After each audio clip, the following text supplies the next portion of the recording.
such a time as this. And welcome back to For Such a Time as This, the place where there is no such thing as a silent witness. We are told to eagerly wait and keep watch for our coming Lord, and this is what we continue to do here at For Such a Time as This. One such prophecy that is very large in the Christian world is Isaiah 17. Isaiah 17 says this, an oracle concerning Damascus. Behold, Damascus will cease to be a city and will become a heap of ruins. And then it's very poetic going on for the next 5 verses or so. And then you get to verse 7, and it says, in that day, the day that Damascus ceased to be a city, in that day, man will look to his Maker, and his eyes will look on the Holy One of Israel. The criticism of that verse says Damascus has been attacked and plundered and bombarded, conquered. Yes, but that specific prophecy says that Damascus will cease to be a city.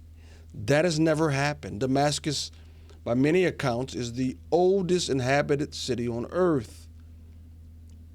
And Isaiah looks to that city and gives a prophecy concerning it, because I believe Damascus was the capital of Syria. The Syrians or the Assyrians? The Assyrians, I believe, that conquered Israel. And he speaks to the city, you will be part of the second coming of Christ and you will be destroyed. Well, ladies and gentlemen, boys and girls, we don't know the day, we don't know the hour. But perhaps we know the season.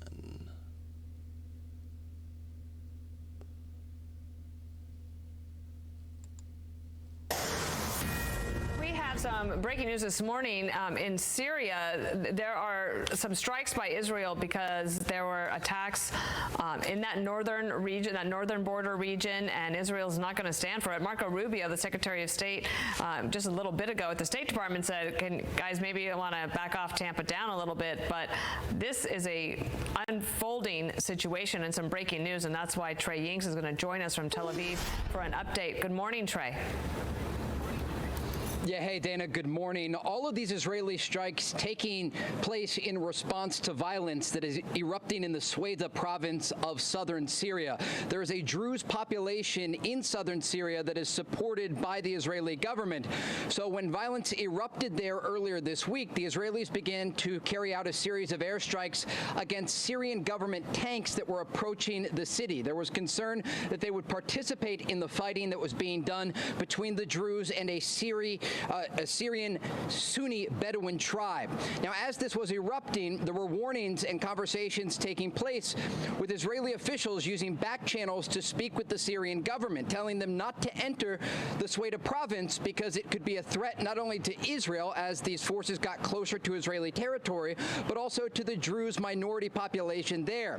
Whenever the government forces continued forward, the Israelis decided to launch a series of airstrikes today against the Syrian capital of Damascus, targeting not only military headquarters in the capital, but also a position within the presidential compound, right next to the presidential palace. Now, we do know that the U.S. Special Envoy to Syria, Tom Barak, has issued a statement condemning the violence against civilians in southern Syria and urging de-escalation.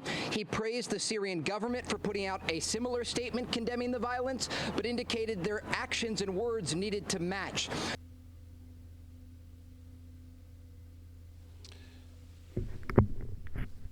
Maybe it's pertinent, maybe it's not. We know it's going to happen, we just don't know when. But as I've told people who are at my church, and again, is it before the trib, at the end of the trib when he comes back for the millennial kingdom?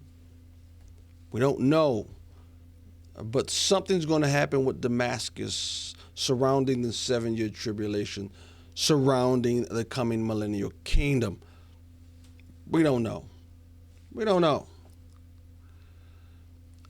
But it's always been my stance, when you see Damascus go down, if you see Damascus go down, I'm emptying my bank account and I'm trying to hunker down for this tribulation that's coming.